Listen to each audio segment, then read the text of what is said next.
folks, today about a quick tips video that will hopefully be quick but might not be so quick about a massive firmware update for the Garmin Fenix 7 and Epix series, but also for a slew of other devices. Like all the devices made in the last year and a half, 2 years or so, or most of them anyways, are getting a huge firmware update today. This includes the Fenix 6 series, Fenix 7 series, Epix Instinct 2 series, the Venu 2 and 2 Plus series, the Vivo Move 3 series, the Forerunner 245, 745, 945, but not the 945 LTE. That's a little bit like late to the party, and it's getting its update in a couple weeks here. And there's probably more, Mark series, Enduro series.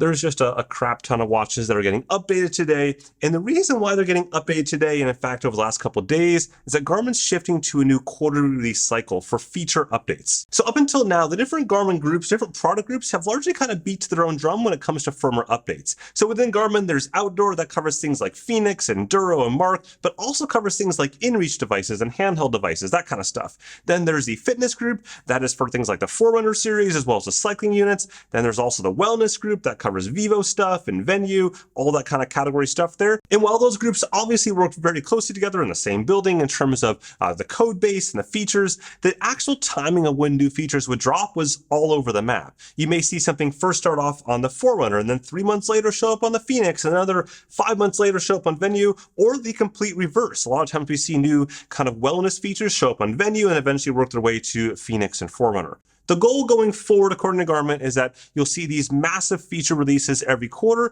and they'll basically be in sync across all these devices, which is what we're seeing right now with this gigantic boom of new features that's more or less in sync across the devices, which does not, unfortunately, mean you get all the same features on all the same devices, because, of course, Garmin's still got to make money, and we wouldn't want something logical like having the same features across all devices. So instead, we're just going to get this gigantic boom each quarter of new features. It also, thankfully, does not mean that bug fixes aren't going to happen in the meantime. In fact, Garmin was super clear and explicit about this in the conference call I had with them. They're going to continue doing the bug fixes that you normally see roughly like once a month or so, depending on the device and how old it is for those devices. So that'll continue to happen. It's just that the bigger features will get kind of grouped and lumped together as to once a quarter and then coordinated across all the product devices. Now, before we go through the laundry list of device changes, one thing that's kind of common across most of these devices, most all of them in fact, is a change to sleep scoring and sleep restlessness. So basically, if you can see your sleep score on the watch itself each morning when you wake up, this will change going forward. And what they're doing is they're changing the weighting of restlessness at night. In other words, if you're kind of just not sleeping very well and you're kind of awake and not awake and just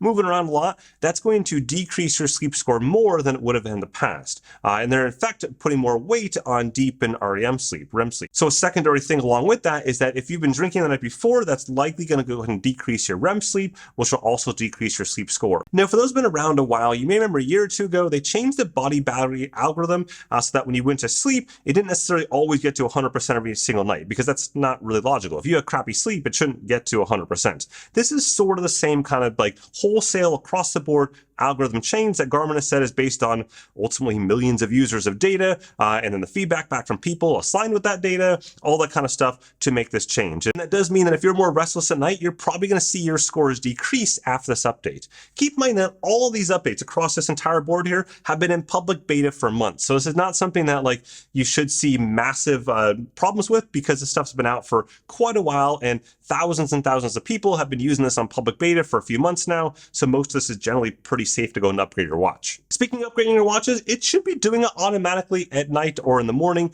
depending on which watch you have automatically. So on the newer Fenix 7, Epix, and Instinct 2 series, those watches will try to find a quiet time where you're wearing the watch, but it's not the middle of the night. So you may be like, for me, it's when I sit down in the morning to start reading emails and stuff like that at my desk. That's when it goes ahead and it updates the watch. It'll prompt me, show me it's ready to update, and then off you go. For the older watches, it'll do that at night, but that's shifting as Garmin goes towards updating when you're not doing anything during the middle of the day. It'll grab those updates using Bluetooth or Wi-Fi, depending on how you have it configured. Or if you want the update right this second, you can generally go ahead and just plug it into your computer using Garmin Express, and that forces the update to be downloaded immediately to the device, as well as to go and install it. Okay, so with that, are you ready for these update lists? Because they are massive. And I'm not going to like sit here and narrate every single line item for you, as fun as that would be. you've got better things to do. It's Friday night. I've got better things to do. Instead, I'm going to show you them one at a time. Here is the Garmin Fenix 7 and Epix list right there. Again, a lot of these things are minor features. The point here isn't to go ahead and have this massive new feature list, but there are a ton of features that people have wanted. And some of them are minor, like I said. For example, seeing the acclimation data at the end of your workouts. Just yesterday with the Fenix 7, here's what you can see that looks like. Now showing out there, showing the speed graphs at the end of the workouts as well. And again, just tons and tons of little features that people have asked for that if you were to put the same list for their competitors, that would be, an entire post for just 3 or 4 of these, let alone having 28 of these on the Fenix 7 and Epix series. And even that depends on how you count them. Realistically, there's like 5 and 6 for some of these single line items that are different features, just all combined into one item. And in fact, the Instinct 2 series has almost as big, if not even bigger in terms of the content of an update list with 25 new updates.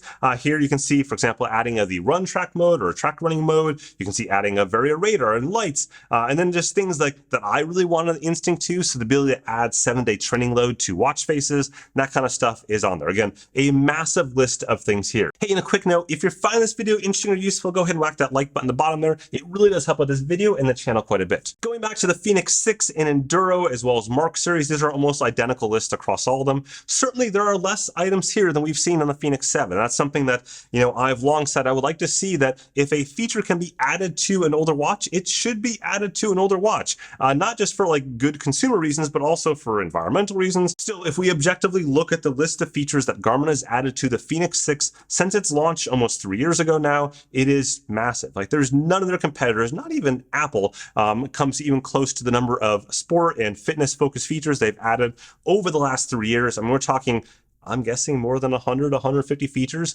in that time frame. It's kind of hard to like wrap your head around, even if we're frustrated. This list here for the Fenix 6 is smaller than the Fenix 6 update list. Next, some shorter list. We got the Forerunner 245 and 245 music, getting a kind of small pile of updates there. A lot of them are algorithm and backend updates, which is something that people have often asked for, to keep kind of their Garmin stuff all in the same algorithm for like sleep and true up and all that there. You're seeing that here. The same is true for the 745 and 945. So you do see, for example, the enhanced strength functionality, which is the muscle map bit that first started off in the Venu, I think almost a year ago now, is now working its way into the Forerunner 745 and 945. As I noted earlier, the 945 LTE though is not part of this update cycle, not because it's not getting those same features. It is, and it's getting that plus more. It's just that they're slightly behind on that update. That sounds like probably a couple weeks away, but they're just saying safely like June is the time frame for that. And then finally, the Venu 2 and Venu 2 Plus series. Here's their updates there. Again, more sport profiles, and again, those same like algorithm updates behind the scenes for those watches. So there we go, a massive firmware update dump. If you found this video interesting and useful, whack that like button at the bottom there. I got tons more stuff that's queued up. I got a big backlog of things I'm trying to get out over the next few days and weeks, and so definitely whack that subscribe button so you're in the role, you're in the hole, you're on the, you know what I mean, whatever. Anyways, thanks, have a good one. Oh, and a quick apologies for the slight echo today on this video. All of my mics I left at home today, and they're all dead anyways. And so I'm using a bunch of like backup mics. I've got them wired up everywhere up here, like this guy right there. And just hoping it kind of works for this one video. Sorry.